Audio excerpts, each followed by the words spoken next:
So another day, another pack. So meron na naman tayong hawak na One Piece booster pack. So yan ay OP09. So ito pa rin yung mga hinahunting natin. Ito mga wanted na to. Wanted yung apat na yan, guys. No?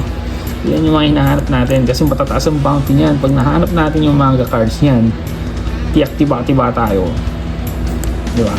So dapat makakuha tayo ng manga cards niyan. Pero syempre, ang pinakagusto natin makuha dyan ay ito at ito.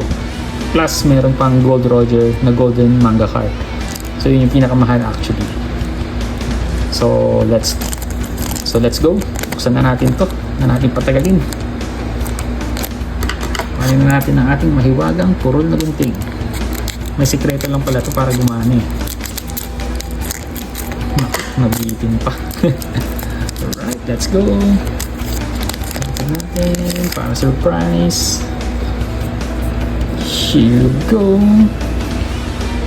Ooh, another common na nanay ni Nico Robin. Nanay ni Nico Robin yan. Si ano na naman?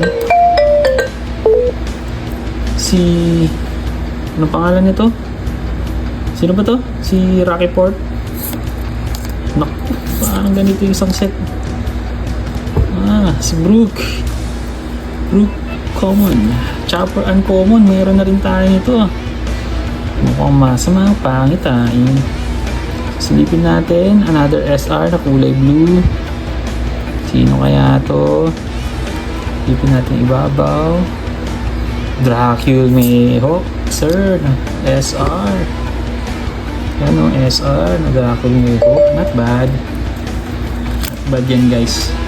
So, isa yan sa ating mga sleeve. Ganda yan. Gusto ko yan. Sleeve natin yan. Dracul Mayhawk. Alright. SR. So, yun. Ayos. So, lalagay natin siya dito. Yan. Diyan ang pwesto niya. Yan. So, nakikita nyo ba guys yung ating mga na-pull? Koala. Ben Beckman. Sanji. Dracul Mayhawk. Si Lin. Tapos si... ewan ko sino ba to. Alright. So, if nagustuhan nyo yung mga ganitong klase ng content, please do follow our page. Thank you!